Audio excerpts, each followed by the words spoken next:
2025년 6월 18일 밤, 일본 오사카의 NHK 홀. 조명이 천천히 꺼지고 무대 중앙에 한 소년이 섰다. 흰 셔츠에 검정 바지, 특별한 장식도 화려한 배경도 없었다. 그저 고요한 한 사람, 그리고 그가 마주한 수백 명의 일본 관객. 단 4분 후, 아무도 예상하지 못한 일이 일어났다. 노래가 끝나자 객석의 관객들이 조용히 자리에서 일어섰다. 누구도 먼저 유도하지 않았다. 박수 소리도 잠시 후에 따라왔다. 누군가는 눈물을 훔쳤고 누군가는 두 손을 가슴에 얹은 채 말을 잃었다. 그리고 이 모든 장면의 중심에 있었던 소년의 이름은 정동원이었다. 그가 부른 곡은 일본의 국민 가수 미소라 히바리의 마지막 유작으로 불리는 가와노 나가레노 요온이었다. 일본에서 이 곡은 단순한 발라드가 아니다. 눈보라가 몰아치던 시대를 견디며 살아온 사람들에게는 청춘과 어머니와 나라의 기억을 담은 가슴 깊은 울림이다. 수십 년이 지나도 매년 연말이면 다시 불리는 이 노래는 히바리의 생애와 일본인의 감정을 동시에 떠올리게 하는 상징적인 존재로 자리 잡아왔다. 그런 곡을 한국의 10대 트로트 가수가 그것도 일본어로 완벽히 소화하며 무대에 올린다는 것. 처음 이 소식이 전해졌을 때 일본 음악계는 술렁였다. 무리한 선택 아니냐는 우려도 있었고 모방 수준에 그칠 것이라는 냉소도 있었다. 하지만 무대는 모두의 예상을 단숨에 무너뜨렸다.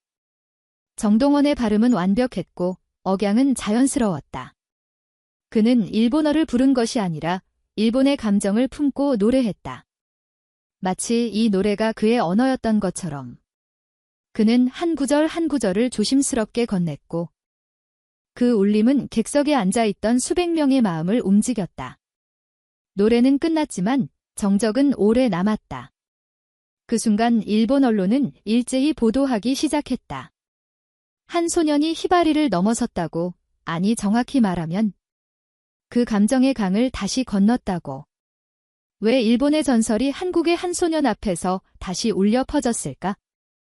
그날 오사카에서 일어난 이 기적 같은 무대의 진실은 단순한 실력이나 도전이 아닌 국경과 세대를 넘는 공감의 힘에 있었다. 이제 우리는 그날의 무대를 찬찬히 되짚어보려 한다. 기억과 울림, 그리고 조용한 반란의 시작이 어떻게 이루어졌는지를. 정동원이 무대에 오르기까지의 과정은 결코 가볍지 않았다. 이번 공연은 한일 양국의 음악 교류 프로젝트로 기획된 대형 다큐멘터리형 예능 프로그램의 일환이었다. 제작진은 각국을 대표할 수 있는 아티스트를 선정했고 한국 측에서는 오랜 고민 끝에 정동원을 추천했다. 아직 10대에 불과하지만 트로트라는 장르를 넘어 크로스오버와 민요, 가요까지 소화해온 그의 경험과 진중함은 일본 측에도 깊은 인상을 남겼다. 하지만 곡 선정 단계에서 분위기는 미묘하게 바뀌었다. 일본 제작진이 미소라 히바리의 가와노 나가레노 요온이를 제안하자 한국 측은 당황했고 정동원 본인도 잠시 말을 잇지 못했다. 이 곡은 단순히 유명한 노래가 아니었다. 일본에서는 전 국민적 애도의 상징이자 세대 간 감정을 연결하는 정신적 자산에 가까웠다. 미소라 히바리는 일본 대중가요의 상징이었고 그가 이 노래를 부른 직후 세상을 떠났다는 사실은 이 곡을 더더욱 신성하게 만들었다. 정동원이 그 곡을 부른다는 것은 단순한 리메이크나 헌정의 의미를 넘는 일종의 감정적 도전을 의미했다. 당연히 부담은 컸다. 발음, 억양, 감정선, 문화적 맥락 등 그 어떤 것도 허투루 넘어갈 수 없었다. 하지만 그는 망설이지 않았다. 오히려 단호하게 말했다. 내가 이 노래를 이해할 수 있도록 공부하겠다. 연습 과정은 혹독했다. 그는 일본어 선생님과 함께 가사 하나하나를 해석하고 원곡의 감정선을 분석했다. 히바리의 기존 무대뿐 아니라 그 시대를 살아낸 일본 국민들의 반응 영상까지 수없이 돌려보며 이해하려 했다. 단어 하나에 담긴 문화적 뉘앙스를 놓치지 않으려 밤늦게까지 발음을 다듬었고 감정을 담기 위해 매일 곡을 따라 부르며 자신의 속도와 호흡으로 재해석하는 데 집중했다. 단순한 흉내가 아닌 마음을 담은 전달을 목표로 삼았다. 무대에 서기 하루 전날 제작진에게 그는 짧게 말했다. 이제 제 마음으로 부를 준비가 됐어요. 공연 당일. 무대 뒤편은 긴장감으로 가득했다. 일본 측 제작진 중 일부는 여전히 조심스러운 표정이었고 관객석에서도 기대보다는 궁금증이 더 많았다. 과연 한국의 10대 가수가 일본의 국민곡을 제대로 부를 수 있을까? 무대 조명이 꺼지고 오케스트라의 서정적인 인트로가 흐르기 시작했다. 객석은 조용해졌고 정동원이 천천히 무대 중앙으로 걸어 나왔다. 그 순간 스태프들의 동작조차 멈춘 듯 고요함이 퍼졌다. 그는 마이크 앞에 선 채 몇 초간 눈을 감았다. 그리고 숨을 고른 뒤 노래를 시작했다. 첫 소절이 울려 퍼졌을 때 가장 먼저 반응한 것은 객석 앞줄에 앉아있던 일본 노년층이었다. 몇몇은 눈을 크게 떴고 어떤 이는 미소를 지으며 고개를 끄덕였다. 그 발음은 완벽했다. 억양은 정확했고 감정은 조심스러우면서도 깊었다. 마치 오랜 일본 무대에 익숙한 노장 가수가 다시 돌아온 것 같은 느낌이었다. 그러나 단지 발음이 좋다는 정도로 설명되기에는 무언가 더 있었다. 정동원은 그 노래를 잘 부른 것이 아니라 진심으로 불렀다. 멜로디에 기대지 않고 가사 한 줄 한 줄에 감정을 실어 관객에게 건넸다. 노래가 중반에 이르자 객석의 분위기는 분명히 바뀌었다. 한 중년 여성은 눈가를 닦았고 옆자리에 앉아있던 노인은 고개를 숙인 채 양손을 모았다. 마치 누군가 오래된 기억을 다시 불러낸 것처럼 객석 곳곳에서 조용한 반응이 퍼져나갔다. 무대 위의 조명은 과하지 않았고 오케스트라는 정동원의 호흡에 맞춰 섬세하게 반응했다. 후렴구에 다다랐을 때 그는 갑자기 볼륨을 낮췄다. 대부분의 가수가 고조시키는 구간을 오히려 더 낮게, 더 잔잔하게 처리했다. 그 순간 관객들은 숨을 멈췄다. 그것은 음악이 아니라 하나의 기도가 흘러나오는 듯한 고요함이었다. 그리고 마침내 마지막 구절. 정동원은 눈을 뜬 채 천천히 마지막 가사를 읊조렸다. 단어 사이에 여백이 있었고 그 여백에는 수많은 감정이 담겨 있었다. 마이크는 꺼졌고 음악도 멈췄다. 그러나 객석은 아무 반응 없이 정지된 듯한 상태로 남아 있었다. 몇 초가 흐르고 한 명의 노인이 조용히 자리에서 일어섰다. 그리고 또 한 명, 세 번째, 다섯 번째. 몇십 초가 지나자 NHK홀의 전 관객이 모두 기립해 박수를 보냈다. 우레와 같은 환호가 아닌 조용하지만 묵직한 박수였다.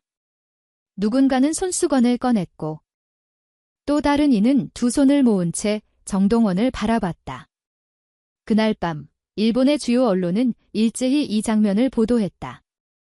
NHK 공식 홈페이지 메인 화면에는 히바리를 넘은 소년, 한국에서 왔다라는 문구가 떴고 아사히 신문은 일면에 정동원, 일본의 심장을 울리다라는 제목의 칼럼을 실었다. SNS에는 수천 개의 댓글이 달렸고 유튜브에 업로드된 무대 영상은 12시간 만에 조회수 150만 회를 돌파했다. 특히 일본 60대 이상 시청자들의 반응이 압도적이었고 한 댓글은 이렇게 말했다. 나는 오늘 히바리를 처음 만났을 때보다 더 깊은 울림을 느꼈다. 그 아이는 그냥 노래한 게 아니라 우리 시대를 이해한 것이다. 공연 이후 정동원은 인터뷰 요청을 모두 정중히 거절했다. 제작진을 통해 전달된 그의 말은 단순했다. 일본어를 완벽히 아는 건 아닙니다.